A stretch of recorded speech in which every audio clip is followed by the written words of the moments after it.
Baik saudara-saudara, kita akan mempersiapkan diri untuk pembacaan dan perenungan firman Tuhan. Kita persiapkan bacaan Alkitab. Pertama-tama kita buka bacaan Alkitab dari Matius pasal 3 ayat 1 sampai 12. Sebelum kita membaca dan merenungkannya, kita tundukkan kepala, kita berdoa. Bapa di sorga, kami mengucap syukur, kasih karunia Allah sungguh-sungguh menyertai kami dalam segala kelimpahannya. Kami telah merayakan Natal tadi kemarin sampai malam hari di Anjungan Sulawesi Tengah Taman Mini Indonesia Indah. Terima kasih atas segala berkat-Mu.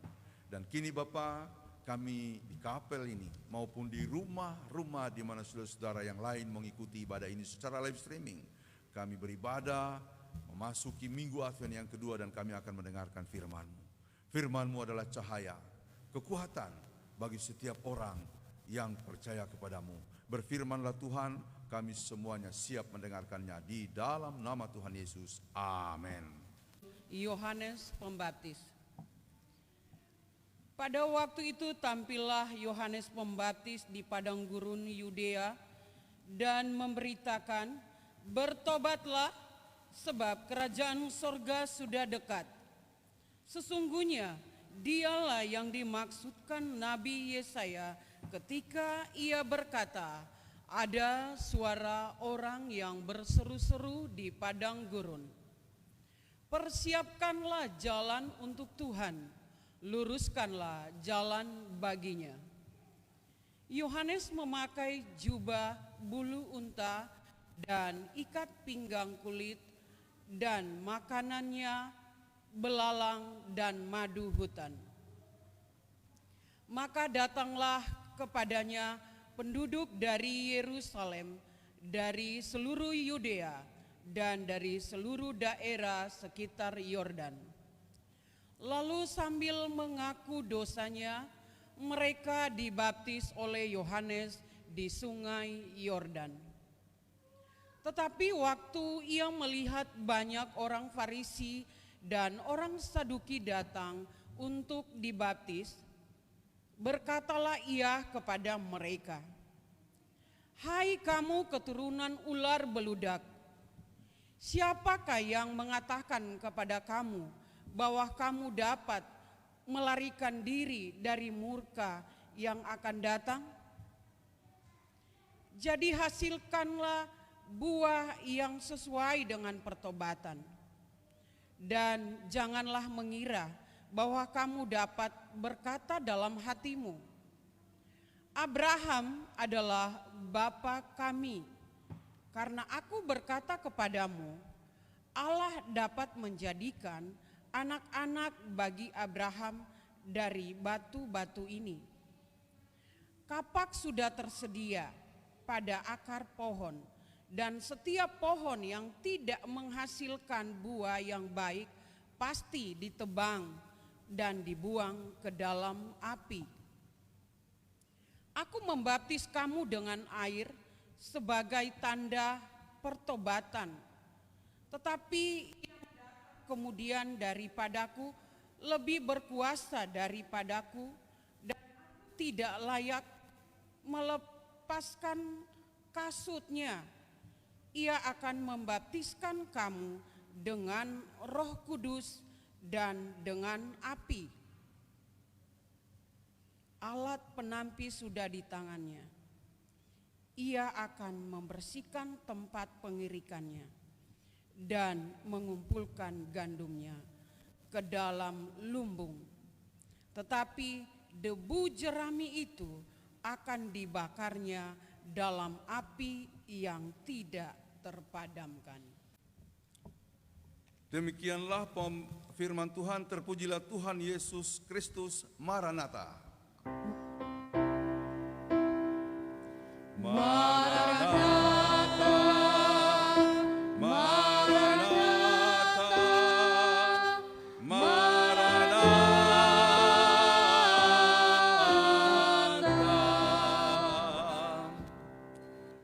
Bapak Ibu saudara-saudara yang ada di kapel Cikini ini maupun yang mengikuti ibadah live streaming ini dari rumah masing-masing atau dari tempat kerja atau dari mana saja mengikutinya, kami menyapa kita semua. Shalom. Puji Tuhan, tadi malam kita sudah melihat bahwa karya Tuhan begitu besar. Kita boleh menyelenggarakan perayaan Natal. Natal AGKST Gloria Jakarta yang sudah kita ikuti bersama-sama. Lagi-lagi saya ingin mohon maaf kepada Bapak Ibu Saudara-saudara yang tidak dapat hadir karena dibatasi jumlah peserta ke Taman Mini, yakni hanya 150 orang. Kita bersyukur karena kita selalu didukung oleh Badan Penghubung Provinsi Sulawesi Tengah dan juga oleh Anjungan Sulawesi Tengah. Yang menarik buat saya jelaskan kepada pelayan firman, Ketua Umum PGI Wilayah DKI Jakarta, kami betul-betul merasakan Natal. Karena panitia kami ini bukan cuma orang Kristen, tetapi juga ada yang Muslim. Jadi acara kami didukung oleh mereka yang memang di kantor sebagian besar adalah teman-teman Muslim. Jadi hubungan itu mencerminkan suatu nilai Natal. Jadi kalau Natal cuma antar kita itu belum terlalu bernilai. Tapi kalau kita terhubung dengan orang lain itu baru bernilai. Makanya orang mau protes kita melaksanakan Natal di awal, kami mau menjalankannya karena kami tahu hubungan tadi tidak bisa digantikan oleh tanggal. Itu adalah sebuah perasaan yang sungguh mencerminkan nilai kesatuan di antara kita dan Kristus mengajarkan itu kepada kita. Jadi lama saya tidak muncul, baru ketemu lagi 2017 dia bilang, "Bale, coba urus akang GKST." Saya bilang sama Maitua, saya bilang, "Ma, tidak bisa lari." Ya, kalau Yunus lari langsung dilempar masuk di laut, untung kita orang tidak dilempar sama Tuhan, ya. Masih aman, karena itu kita bergerak. Kenapa saya melarikan diri? Dalam hati saya bilang, aduh, mau bangun ini jemaat, itu bukan mudah, bukan hal mudah. Syukur-syukur kalau orang suka. Kalau orang tidak mau, ternyata respon luar biasa sampai hari ini ya. Malah ada pos pelayanan di Cibubur, ada di Bekasi. Yang di Bekasi itu kelihatannya geraknya itu luar biasa. Kita doakan terus. Nah, kita tidak tahu bagaimana Tuhan akan mengembangkan kita, tapi kita percaya kalau Tuhan sudah menumbuhkan, maka Dia akan memelihara dan mengembangkannya. GKST Jakarta saya yakin akan berkembang sangat besar. Ada amin. Jadi saudara-saudara, masih ada waktu, mari kita melayani. Masih ada waktu, mari kita pikirkan tugas kita. Sembari kita bekerja, melakukan rencana-rencana, ingat bahwa kita dipanggil oleh Tuhan untuk melayani di GKST Gloria Jakarta dan bahkan sampai ke pospel-pospelnya. Tema hari ini berbunyi bertobatlah sebab kerajaan Allah sudah dekat. Bertobatlah sebab kerajaan Allah sudah dekat. Ini bertobat ini susah-susah gampang. Bertobat ini tidak mudah. Saya juga mengakui kita sudah berpikir bahwa kita harus mengubah hidup kita. Oh tidak, besok salah lagi, lusa jatuh lagi. Dulu ada seorang bapak, karena dia agak keras ya sama keluarganya dan dia merasa banyak bersalah. Dia panggil saya untuk berdoa. Dia mau minta ampun. Minta ampun, doakan saya Pak Pendeta supaya saya berubah. Saya mengakui kesalahan saya. Kita berdoa. 1 minggu 2 minggu masih aman, masih bagus, masih rajin ke gereja. Setelah sebulan sudah tidak muncul-muncul. Pak, katanya bertobat, tapi tidak muncul-muncul ke gereja. Iya Pak Pendeta, saya mohon maaf. Nah itu manusia. Itu manusia. Sudah berkomitmen, lalu kemudian dia langgar sendiri. Dia tidak mampu untuk bertahan. Memang bertobat itu bukan cuma sekali. Pengampunan dari Tuhan adalah sekali untuk selamanya. Penebusan Allah yang dilakukan melalui pengorbanan Yesus Kristus itu hanya sekali untuk seterusnya. Tapi pertobatan harus terjadi berkali-kali. Jatuh lagi kita minta ampun, jatuh lagi kita minta ampun. Tapi jangan jadi kebiasaan. Ya, jadi kebiasaan. Itu istilahnya tomat, tobat tapi kumat. Ya, tomat tapi kumat. Kembali lagi. Saudara-saudara berbahaya. Jadi Bapak tadi terus minta didoakan, tapi kembali lagi sampai pada akhirnya. Itu sudah di usia menjelang 60-an tahun. Dia minta didoakan.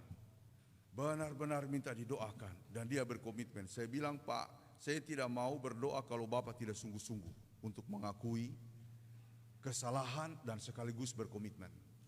Akhirnya kita berdoa dan puji Tuhan setelah itu Dia mengubah sikap lamanya.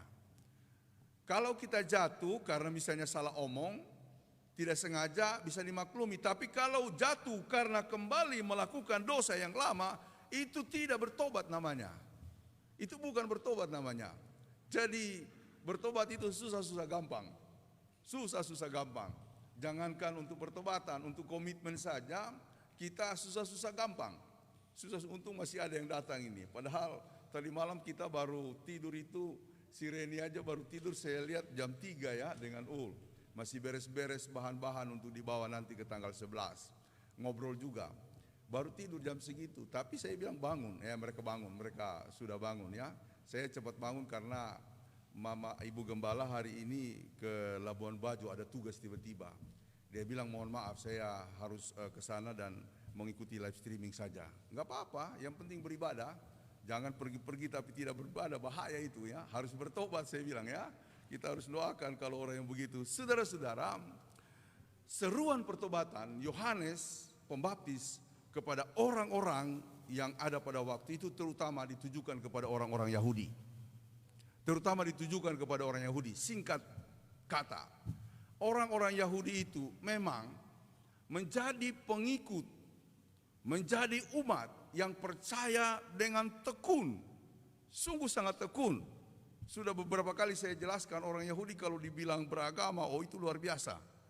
Mereka sangat tekun, sangat tekun. Ya, dulu saya pernah jelaskan, begitu tekunnya mereka kepada hukum Musa sebagai hukum Tuhan yang tadinya hanya 10 hukum, dikembangkan, dibuat lebih detail sampai menjadi 800-an aturan. Hampir 1000. Mungkin sekarang bisa jadi 1000 kalau ditambah-tambah lagi. Sehingga mereka terkerangkeng itu terpenjara pada aturan-aturan yang mereka buat sendiri. Salah satunya misalnya, saya pernah jelaskan juga ini. Saking mereka menguduskan hari Sabat dan menghormatinya, mereka tidak boleh makan. Tidak boleh berkegiatan termasuk tidak boleh makan pada hari Sabat. Hari Sabtu itu hari Sabat mereka.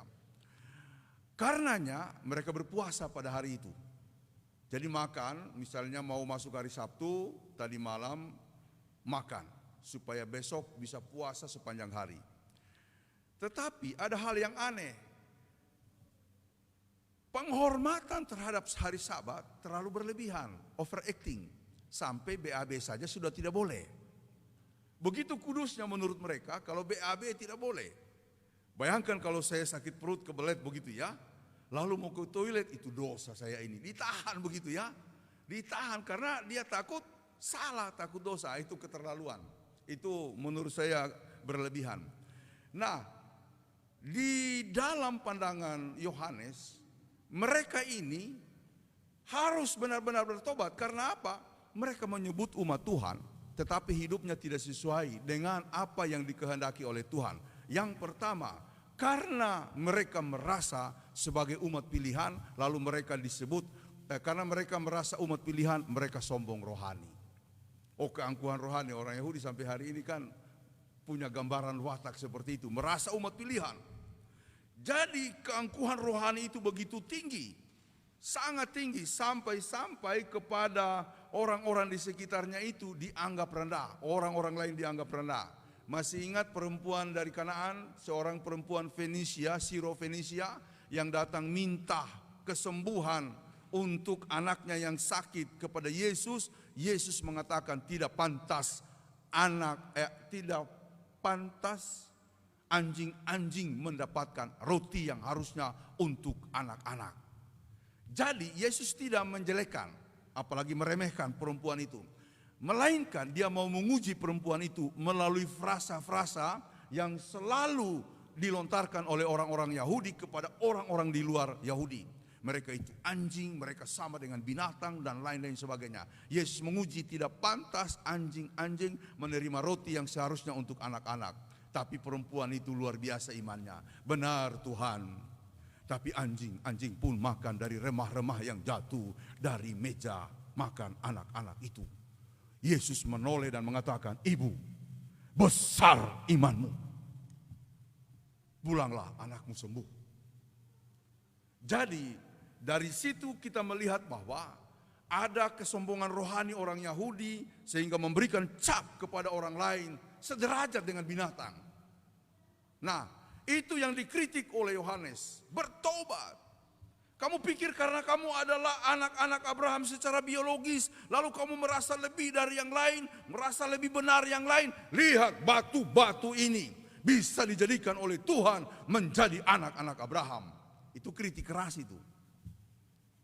Bisa batu-batu menjadi anak Abraham oleh Yesus? Bisa. Air menjadi anggur, yang lain-lain dia lakukan, orang mati dibangkitkan. Bisa. Jadi begitu tingginya kesombongan rohani mereka sampai mereka merasa mereka lah yang paling layak masuk surga. Itu yang dikritik oleh Yohanes. Kampak sudah tersedia.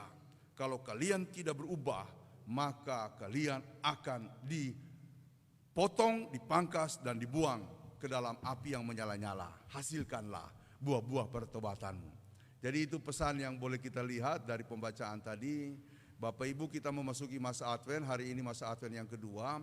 Tujuannya supaya kita merenungkan makna penderitaan Kristus, kehadiran Kristus, penebusan Kristus, supaya kita taat kepadanya.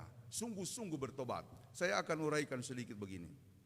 Ciri-ciri orang yang bertobat tapi selalu kumat. Ya, kalau tadi keras, Yohanes sangat keras kepada orang-orang Yahudi, tapi saya kira firman itu juga perlu bagi kita. Ya, banyak orang bertobat tapi cuma di mulut, tidak benar-benar dilakukan. Ciri-ciri orang yang bertobat tapi tidak sungguh-sungguh salah satu. Dia tahu bahwa dia bisa tapi dia bilang tidak bisa. Pak Jemi, bisa kumimai muanu mau tugas minggu raneo? Anu papin, ya aku bisa. Padahal dia bisa. Ini contoh ya Pak Jemi ya. Anemon cuma lagu ya. Contoh ya Pak Jemi ya. Yo. Contoh. Bisa papin. Padahal bisa. Itu memang harus bertobat. Apalagi majelis harus bertobat ya. Yang kedua, Risma. Contoh Bu ya, Risma ya. Pura-pura dakono sih. Dakono. Mudah-mudahan sesuai dengan apa yang dilakukan. Risma. Ya kan? Risma. Anu kana. Jo unda dadu nemo sengke-sengke. Yaku besengke oh. Yaku damai. Tapi dia bilang damai cuma tetap membenci. Ya. Banyak orang bilang, "Oh, madago. Bemo, yaku bemo romo ku pompa simbajuka," tapi masih membenci. Itu ciri kedua orang yang benar-benar harus bertobat. Dan susah untuk berkembang. Mengatakan baik tapi sebenarnya dia masih marah. Dia tidak membenci. Ya. Itu contoh yang kedua. Contoh yang ketiga sama-sama ini ya. Buros dulu ya, buros ya. Buros. Ya kan? Selalu berbicara firman. Ini contoh. Tetapi emosi tidak terkendali. Misalnya, mungkin irisma. Oh, sangat irisma. Engko irisma situ ya. Ini contoh saja. Ya, daripada saya sebut jemaat satu persatu, lebih baik kepada majelis toh. Iya. Jadi selalu berbicara tentang kebaikan, tapi kalau emosional tidak terkendali. Ya kan? Ya, di teman-teman majelis sih saya kira masih bisa mengendalikan emosi. Tapi ada orang tidak mengendalikan emosi. Bagaimana kita menjadi pelayan Tuhan tidak bisa mengendalikan emosi? Enggak bisa. Yesus saja sampai disiksa, dinista, dicambuk, dia tetap sabar. Memang dia bisa melawan. Waktu ditangkap di Taman Getsemani apa dia bilang? Waktu dia mau diseret itu, dia sedikit berargumentasi. Sangkamu aku tidak bisa melawan engkau? Aku bisa mendatangkan bala tentara sorga untuk menyelamatkan aku, tapi aku tidak melakukannya. Dia bilang. Nah, jadi harus sabar. Kemudian contoh 1, 2, 3, 4. Bu Orin. Untung ini majelis yang lain tidak datang Tapi nanti pasti dapat bagian mereka itu. Bu Orin bilang begini. Pak Pendeta, mohon maaf, kami tidak bisa datang. Kenapa? Hujan deras. Misalnya hujan deras, toh? Iya, hujan deras. Padahal bisa dia terobos. Bisa dia terobos. Ya, saya dulu pernah malu sama seorang pendeta penginjil. Ya, kalau pernah dengar Pak Hen Santule, saudaranya Pak Robin.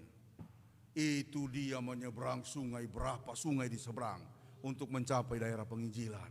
Dia tidak pernah bilang wajah uja pue, ya aku bisa jauh. Tidak ada kata itu. Tidak ada kata itu. Dia terobos, luar biasa. Dan dia suka cita sampai hari ini. Jadi kalau misalnya ada contoh seperti yang saya kiaskan dengan Ibu Orin, cuma tantangan sedikit, hujan, langsung pulang, ya kan? Pulang. Nah, kemudian Feris ya. Feris. Nah, ada orang dia tahu tugasnya di sini nih. Tugasnya di sini. Dia sudah dijadwal. Teman-teman, ingat, sesuatu yang sudah dijadwal apalagi sudah diwartakan, indah, sudah share di grup, itu bukan cuma lembaran kertas biasa. Itu adalah pernyataan di mana kita dikenan oleh Tuhan untuk melayani di gereja GKST Gloria. Ode, Pak Pendeta ya aku bisa, natoi Feris ya aku bisa. Ya kure pelayanan kurianu ri GPIB A B C D. Maka lebih tebal nuanunya, mungkin lebih tebal transportnya. Beda ree donco impue, ane pilih pelayanan karena di sana lebih besar. Feris ene pance. Banyak Feris. Ri GKST Gloria berean pance kita. Bere kanya ane ree tuara pekana, dah bertobat. Ane ree mesti bertobat. Tidak bisa maju. Dia tidak maju, gereja kita tidak bisa maju.